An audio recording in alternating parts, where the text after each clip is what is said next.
The NBA was built in America, born in Springfield, YMCA, baptized on a ball blacktop, exported to the world, but lately, the best players in the game are from here. 8 straight MVP awards have gone to players born outside the United States, 8 straight years. And yet, last night, on June 14, 2026, Jalen Brunson, the second-round pick from Villanova, scored 45 points and dragged New York Knicks to their first championship in 53 years. Down 10 in the fourth quarter against the Spurs, team anchored by the most uniquely physically gifted player on the planet, Nick just refused to quit. So which is it? Is American basketball losing its edge, or does it still have something that no club academy in Europe can teach? This episode digs in on how Europeans are developing more skilled, more fundamentally sound players, why the AAU system, built to develop athletes, may actually be hollowing them out while cashing in on their families, and why even with all that, an American who plays like he has nothing to lose just won the whole thing. New weight, South Carolina raised me. The struggle gave me vision. Every scar on my back became a part of my. So last night, and I do mean last night, Jalen Brunson scored 45 points and ended a 53-year of New York heartbreak. I just did an episode. Go check it out. Can't close, comparing the Knicks and the Dallas Cowboys together on their inabilities to close the deal. But the Knicks just got themselves out of that bubble. Down 10 in the fourth quarter against a team with the most physically gifted player in the history of the sport. Brunson, who is by all measurable standards a medium-sized man, he looked at the moment and said, "Nah, get on my back." I'm Adrian, this is Rugged Talk, and today we're asking about who runs basketball, because right now, the answer is complicated, real complicated. Let's get into it. You know I love rugged conversations.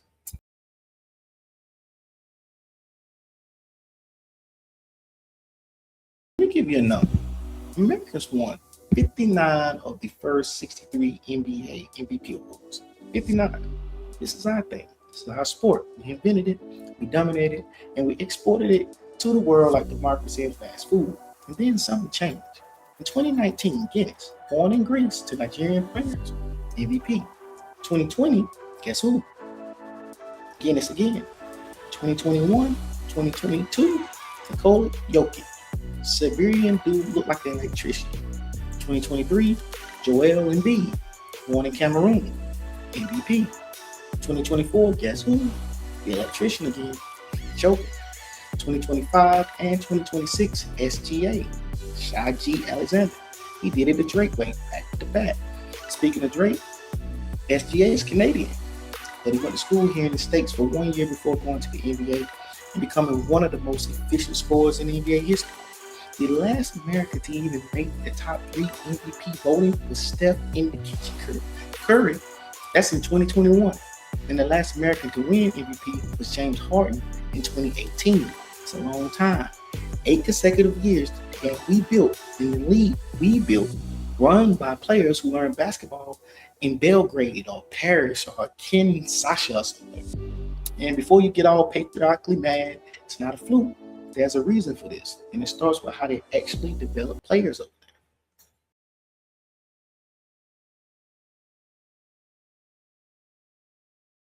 Here's what Europe does differently. This is real. These aren't basketball schools, they're basketball clubs. The same organization that put players in the NBA Finals have a 14-year-old training in the same facility with the same coaches on the same curriculum. It's a pipeline with a plan. Luka was playing for the Real Madrid senior professional team before he turned 18. Not the youth squad, but the main team in professional league, because he was ready, because they built him that way. Big Wemby, before he ever put on a Spurs jersey, he spent years at Atari 92, and Metropolitan 92, French real pro clubs with real developmental systems. This is why at 19 he entered the NBA, able to do things he shouldn't physically be able and possible to do. Now here's the structural differences that matter. European practices 4 times per week, 2 games per weekend. AAU often flips, 4 to 6 games per weekend, 1 to 2 practices. Europe, 62% fundamental skills development, shooting form, footwork, positioning, IQ. AAU, 38% fundamentals, majority spent on game prep exposure. Europe, 1 club, year round. That's for continuity, chemistry, structure, The player identification starts around 8 to 10 years old, focusing on coachability, coordination, not raw athleticism. So basically in Europe, they practice more, play less, more focused, more deliberate, less exposure, more development. Basketball over there is more like school. That's why the electrician, the Joker, he can read defenses like reading books. That's how they do it over there. The NBA commissioner, Adam Silver, has literally said publicly that the European developmental model has, quote, a lot that is preferred to the American system. The commissioner of the NBA said this about his own league. Even the great Kobe Bean Bryant, before he passed, called out the American systems. Said the European players are more skillful because they taught the game correctly from early on. This is Kobe. He can hand out cups like Halloween candy. The blueprint is real. Real results speak for themselves. 8 MVPs in 8 years, multiple championships. Players who can do things that raw athleticism alone will never teach you. But here's where I need to flip it, because Europe got a problem too, and his name is Jalen Brunson. But let's not leave America off the hook, because we have a problem, and it's called AAU. I play ball. If you play ball, you know what AAU actually is. It's a weekend tournament business disguised in player development. Your kid wakes up on Saturday at 6 a.m., plays 4 games before noon at some convention center where it smells like socks and ambition, and comes home Sunday having played 6 games and ran 0 drills. Meanwhile, the coach, he just built his money and his improvement pipeline. The tournament director, he cashing out on the entry fees. Your family, they just spent $2,000 on hotels and Under Armour and snacks for a 12-year-old who maybe got 8 minutes of actual instructions. So it's basically a come up for the coaches with a highlight reel. And your parents, yeah, you fund it willingly because you think it's a path. Sometimes it's the only path, and it's going to cost you fundamentals to walk it. The NCAA own data says 3.6 of high school, 6% of high school students, basketball players make it to any division to play ball.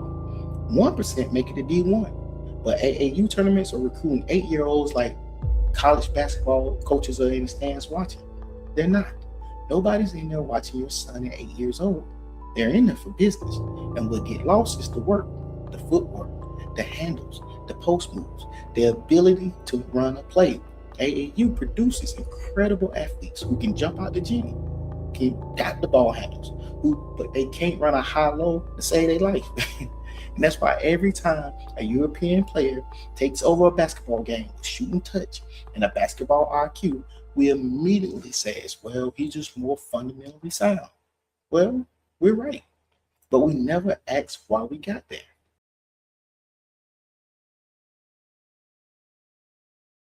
Okay, let me begin the homeland.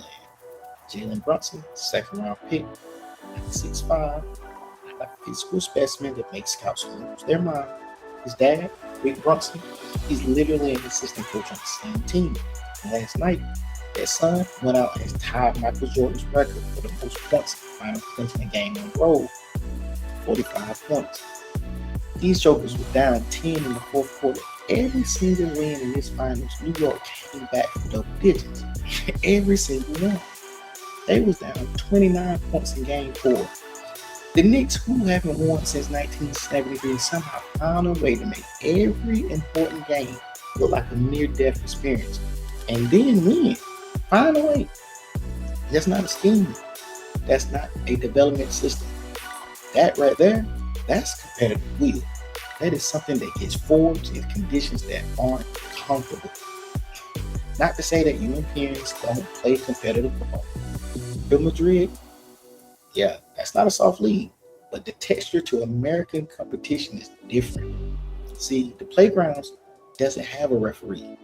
See, that AAU tournament on Saturday has no coach timeouts when you're down 6.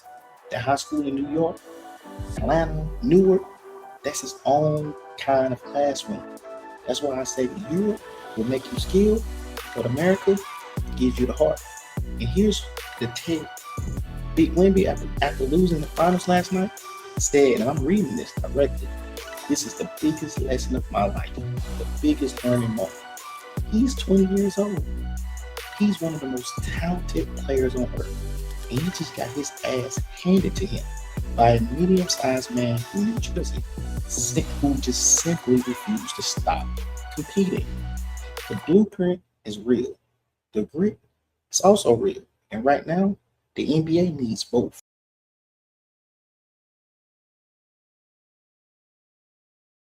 So here's why I like to bring it back like an argument. The Europeans, their system isn't magic. It's structure. It's commitment.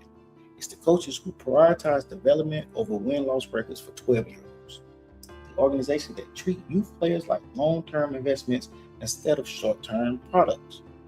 The American system isn't broken. It's distorted. We have the talent. We have the competitive environment. We have the playgrounds and the high school coaches and the college programs that at their best are genuinely world-class. What we let creep in is the money machine, the AU industrial complex that profits off promise instead of developing while delivering highlight packages. So you ask, what do? We steal from both. I had an old coach that used to say you need milk drinkers and liquor drinkers on the team. Once you have them both, you develop them how to drink both. Think about what I just said. Europe figured out that practice matters more than games in the development years. America knows that pressure makes diamonds. You want Jokic's IQ and Brunson's will, somewhere between Belgrade and Newark, that's where your answer lies. And look, it connects to something bigger than me, because any system that promises development while extracting values from families without delivering on that promise, I've seen that before. I see it every day with the work we do for RPRF. People poured into systems that were supposed to make them better and come out on the other side with gaps nobody filled. Fundamentals matter, whether you're 14 and working on your footwork or you're 43 rebuilding your life. The blueprint without the grind doesn't work. The grind without the blueprint leaves gaps that eventually will show. Jalen Brunson had both.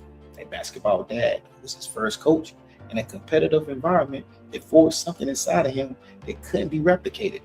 That's what we should be building, not just for basketball players, but for people. All right, this has been another episode of Rugged Talk. Please like and subscribe and visit our website, www.ruggedpastrighteousfuture.org. See you next time on the next episode. New way, South Carolina raised me. The struggle gave me vision. Every scar on my back became a part of my mission. They locked brothers up and forgot them in the system. I said not on my watch. Started RPRF to lift them. Safe harbor for the women, second chances for the men. Rugged paths don't define you, you can rise again. This is Rugged Talk. No filter, no facade, just a man and a mic and the truth of where we are. Rugged Talk. Culture, community, real. If you lived it, you know it. This is how it feels. Play